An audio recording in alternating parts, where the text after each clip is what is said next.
Asrama pondok pesantren di Banjarbaru, Kalimantan Selatan hangus terbakar.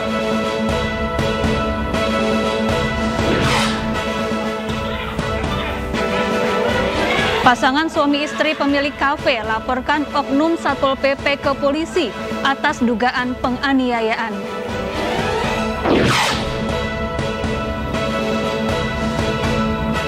Aksi heroik tenaga kesehatan menarik ambulans yang terperosok kubangan lumpur viral di media sosial.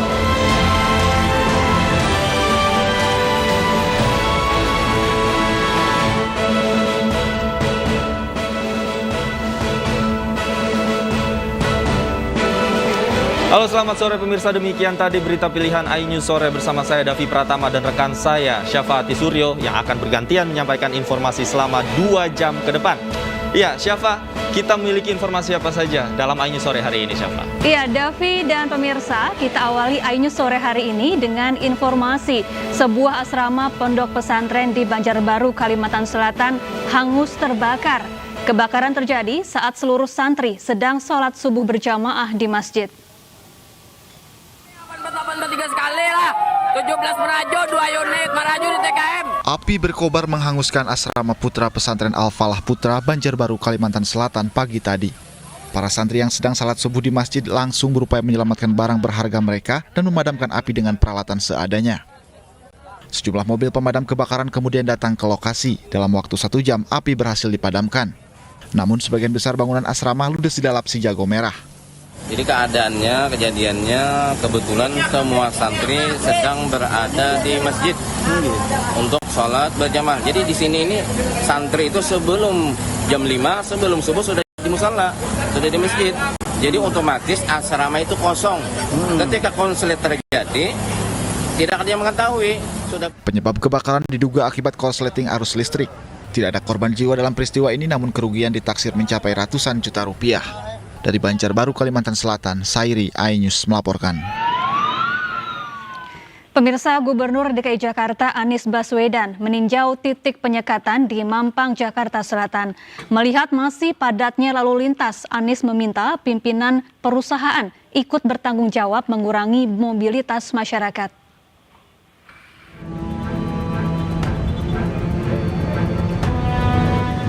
Gubernur DKI Jakarta Anies Baswedan didampingi Pangdam Jaya Majen TNI Mulyo Aji dan Dirlantas Polda Metro Jaya Kombes Pol Sambodo Purnomo Yogo meninjau pos penyekatan PPKM darurat dekat underpass yang mengarah ke kawasan Kuningan pagi tadi.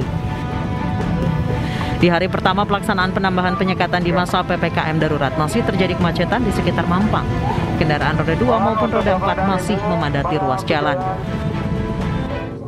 Evaluasi hari ini memang masih banyak para pekerja yang bukan di bidang kritikal esensial yang melaksanakan perjalanan mobilitas.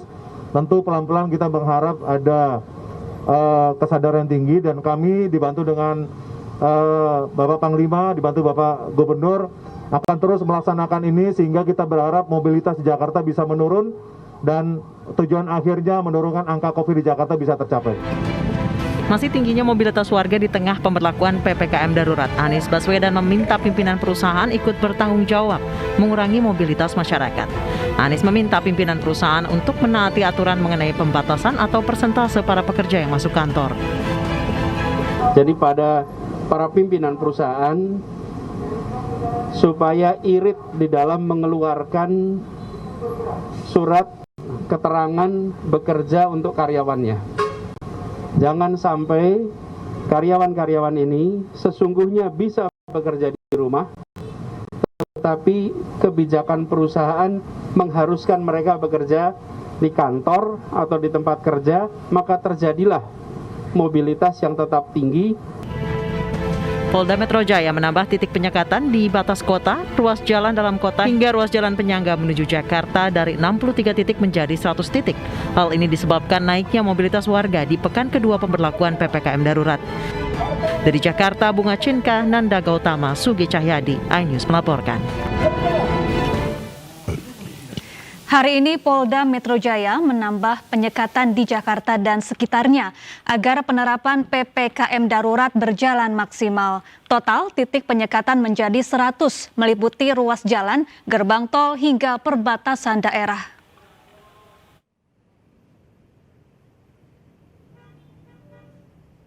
Polda Metro Jaya mulai hari ini menambah penyekatan menjadi 100 titik dari sebelumnya 75 yang tersebar di Jakarta dan sekitarnya. Titik-titik yang disekat merupakan hasil koordinasi sejumlah pihak, termasuk polisi dan Dinas Perhubungan DKI Jakarta untuk menurunkan mobilitas warga. Salah satu titik baru penyekatan adalah di Mampang, Jakarta Selatan. Kawasan ini disekat karena menjadi titik temu jalur-jalur tikus yang banyak tersebar di ibu kota. Titik-titik seperti ini banyak di Jakarta. Ada di Underpass Basura, Layang Farmasi, Layang Pesing, kemudian di Kasablanka, dan titik-titik lainnya. Dan semua harus kita maklumi bahwa ini adalah hari pertama, sehingga masyarakat juga mungkin banyak yang belum tahu. Kemudian kita juga akan melihat bagaimana CB taktis di lapangan, bagaimana pengaturannya, karena pengaturan tiap-tiap titik itu berbeda, disesuaikan dengan geografis daripada persimpangan tersebut. Titik penyekatan baru lainnya yaitu di Jalan Basuki Rahmat dekat dengan Pasar Gembrong. Masih banyak yang belum tahu adanya penyekatan di sini sehingga memunculkan kemacetan karena banyak pengendara yang bukan pekerja sektor esensial dan kritikal tak boleh melintas. Ditambahnya titik penyekatan untuk menurunkan mobilitas warga di ibu kota hingga 50% karena sebelumnya baru mencapai 20%.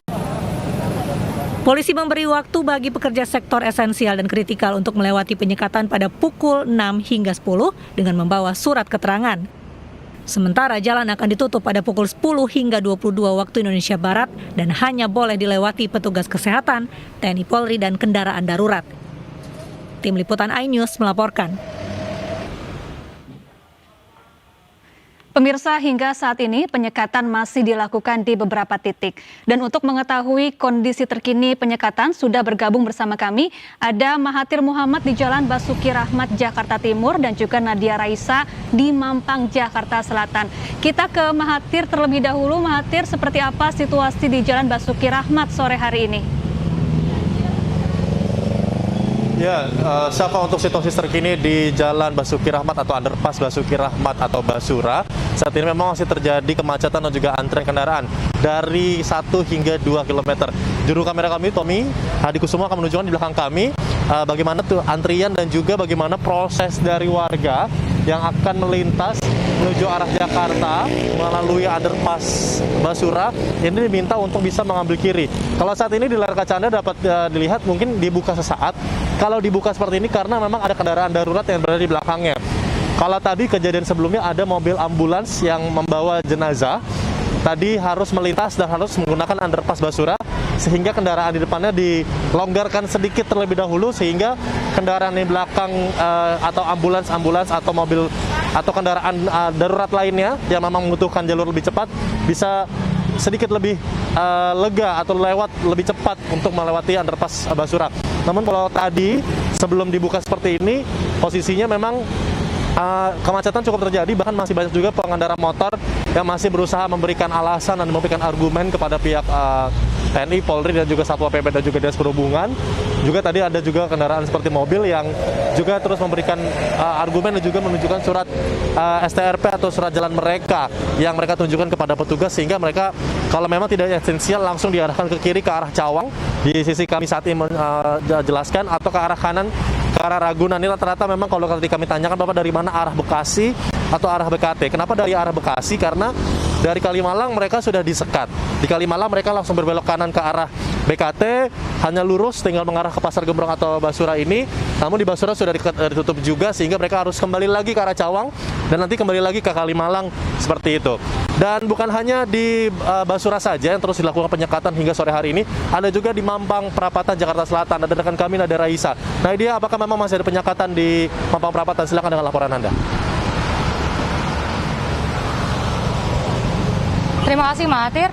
Ya pemirsa, kondisi di titik penyekatan PPKM darurat di Underpass Mampang menuju ke Kuningan untuk lalu lintas terpantau cukup tersendat dikarenakan pemeriksaan terkait dokumen-dokumen yang dibutuhkan masih dilakukan.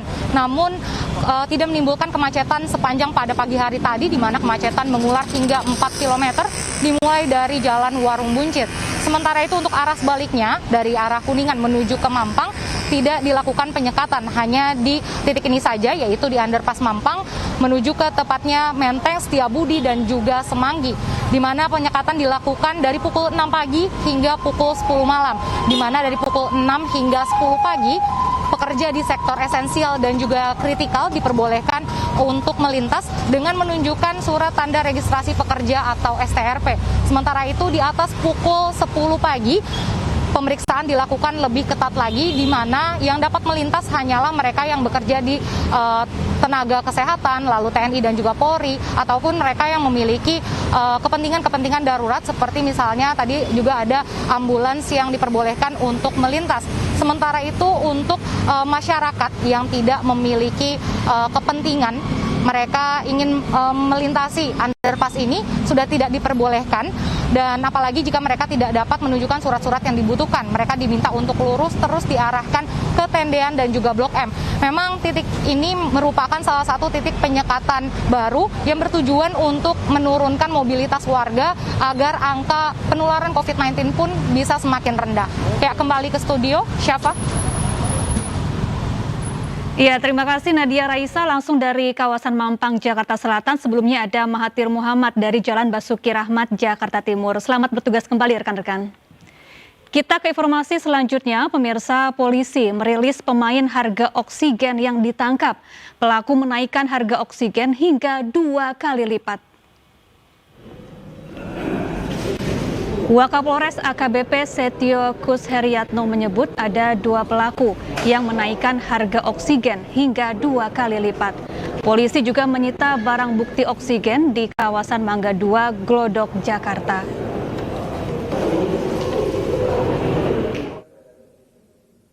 Dua orang tersangka yang diduga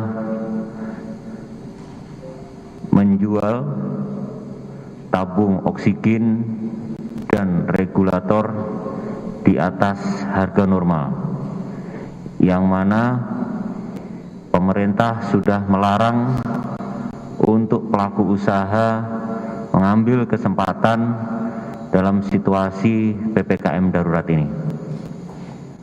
Modus operandi yang dilakukan adalah dengan menjual tabung oksigen tersebut baik dari ukuran 1 meter kubik, 1,5 meter kubik, dan 2 meter kubik, juga regulator dengan harga 2 kali lipat dari harga seharusnya.